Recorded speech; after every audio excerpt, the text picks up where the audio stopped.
with cookies gone, is digital advertising dead? That's what everybody's talking about. And in this video, I'm going to go into why I think that digital advertising is going to change for the better and that it's actually going to do what it should have done all along. You know, the big deal that's going around the web right now, in the marketing space at least, that's kind of like a dark horse where like people are talking about it, but it's not like everybody's topic. It's not like the iOS 14 change. It's a little bit under the radar.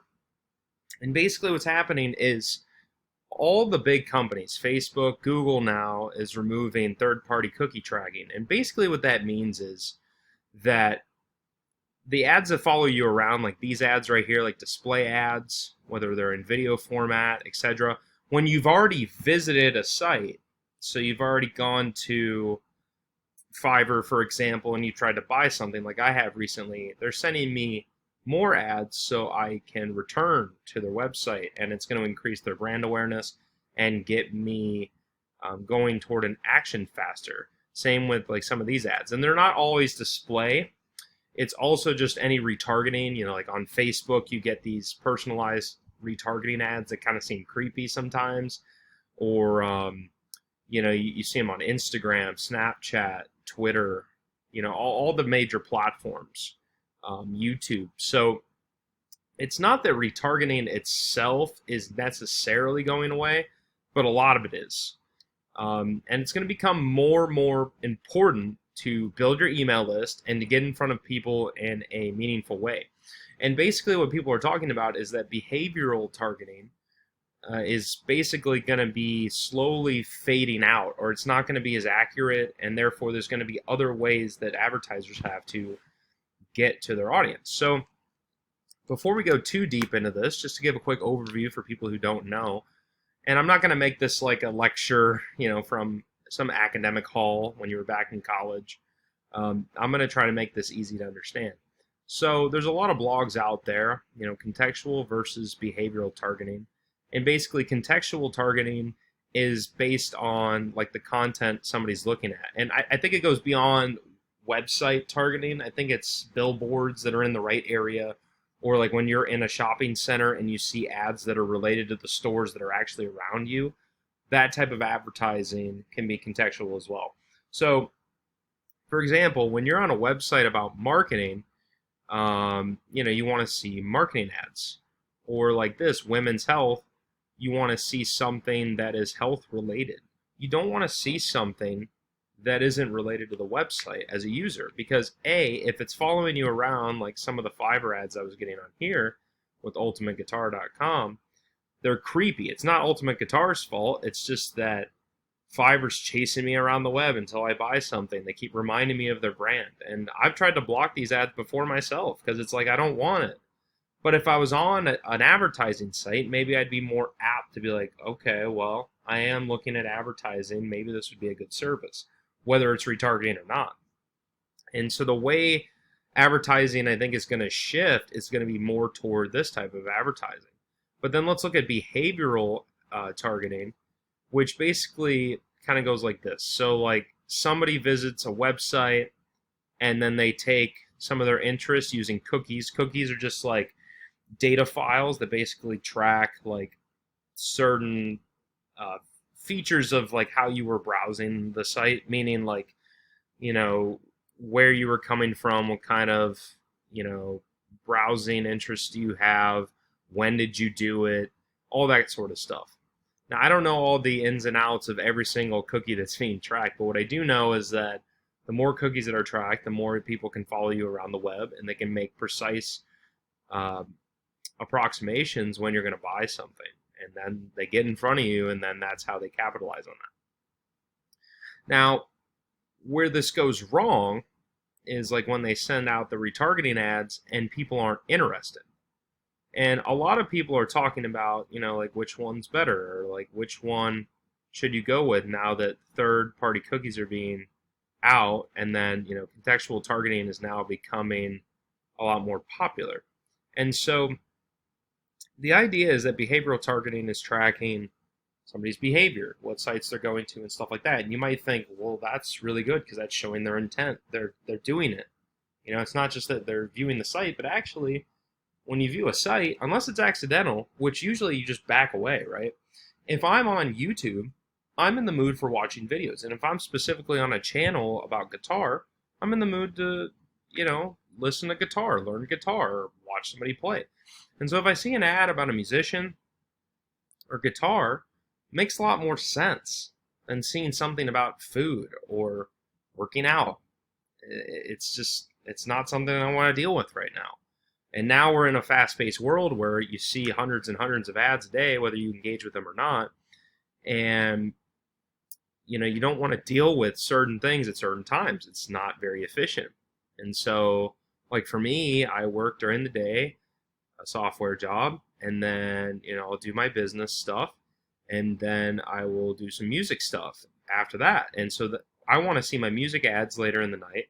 I want to see my marketing stuff earlier than that, and maybe software stuff or just general ads earlier in the day, because that's when I'm doing those behaviors.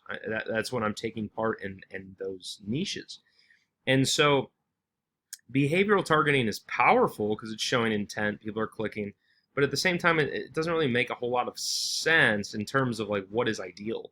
The ideal scenario is that when you're on a store, like for example about shoes or something, you're getting an ad about more shoes from somebody else, and that is really smart targeting.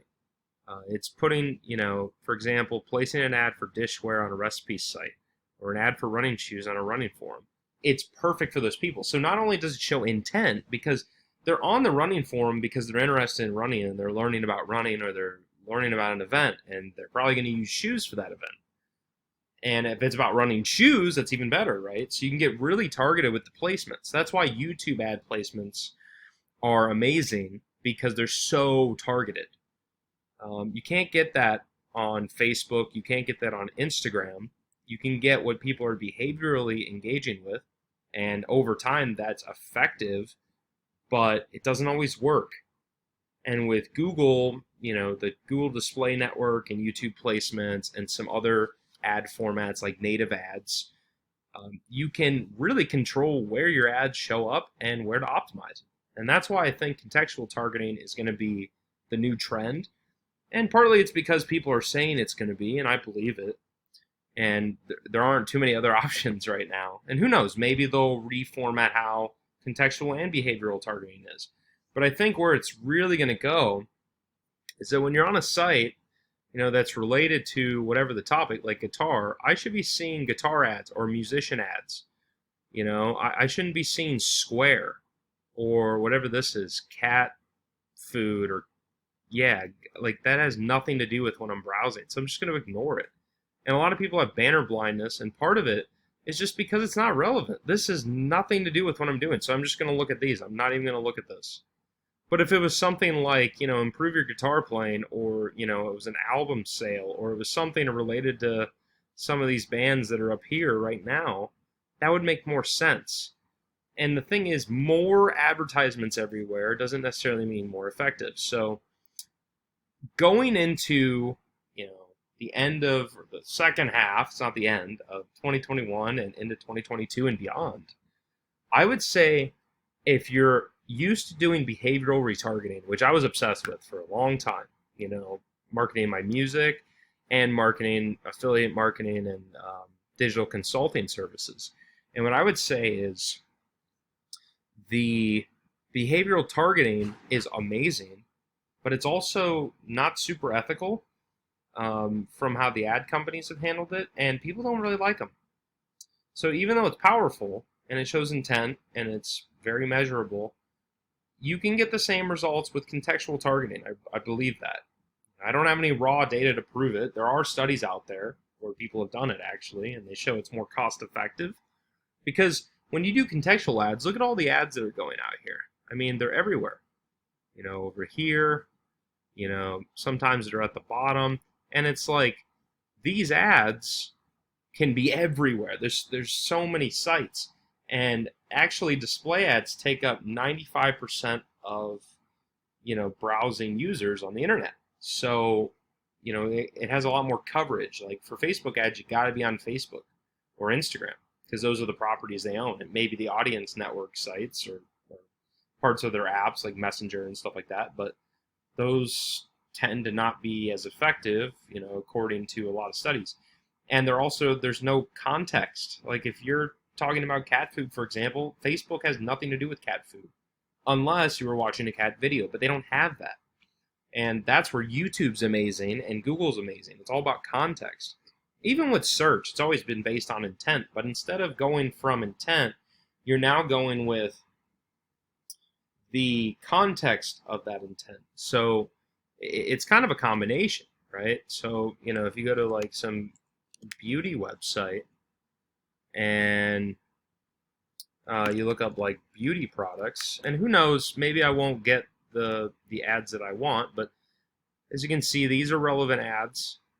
This is contextual because it's search based, but at the same time, I can get more visual ads that are more display like. So like stuff like this is specific to the brand, but it also depends on, what site you're on. So the salon, that's their brand as well. This site doesn't look like they have it. Certain sites aren't going to have display ads just because they don't want to have that revenue and they don't want it to be messing with, their brand. But there's a lot of sites out there that do have that impression share and are using display ads. And so what you want to do is you want to find those sites. So if you're going to start advertising and you don't want to get stuck in this retargeting loop where you're pissing off people and you're not getting the conversions you want, then I would suggest going the contextual route. So doing some display ads, finding sites where they do that. Like, for example, I was doing a music marketing campaign for actually my own music because I was interested. And Rolling Stone has a big banner at the top that loads eventually where you can put display ads. Well, this has, let's see, nicotine. This has nothing to do with that, right?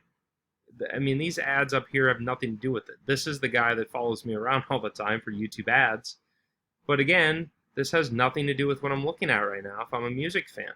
I don't want to see that. I want to see something related to this, like check out Green Day's new album, or check out this, check out that, from an ad, not just organic content. So that's what you want to do. So if you're going to do this type of advertising, I would suggest a couple things from my experience so far. I would look at YouTube ads with placements specifically, or keywords with discovery ads, because you're getting that intent and the context of that subject, which is inherently a part of search. Like when you search something, it's going to bring up that topic. If you show something that is irrelevant, then you're also doing search wrong. So you want to make sure it's relevant. And then for contextual ads, don't put something up here about, I don't even know what this is. Race car, vapor. Is it a vape product? This has nothing to do with anything. Like, this should be on a smoking website, or like something like that. It should be on a smoking blog or vaping or whatever, or something that's not so specific to music, right? And then I would instead put music ads on here. And same thing with marketing. If you want to do marketing ads, there's a lot of different marketing websites. You can look up marketing websites, or, if you have a specific business like plumbing help or something, you're going to get your plumbers and stuff like that. But then you're going to go to a blog like this that, they're trying to rank for SEO, and I can't promise this has display ads, but a lot of them do because they're trying to monetize their brands. And there he is. There's another one. So you can sneak these ads in here. Well, and I was at Sephora, so they're chasing me around now. But that isn't relevant. What is relevant is plumbing. Show me a plumbing ad. This is why people ignore these banners, because they have nothing to do with the topic. If you take anything from this video, stop putting ads out there that aren't relevant to the audience. Talk about the subject they're interested in, make it native looking, and make it related to the subject. And if you want more tips like this, leave a comment below and say yes, and I can reach out to you. And otherwise, subscribe, like it, share it, and I'll see you next time. If you like this video, hit that like button so more people can see it. Jump on that subscribe button and slap that notification bell so you don't miss a single video from me on how to make more money online and live a happier life. There's a video right after this one, so stay tuned for that. Peace out for now.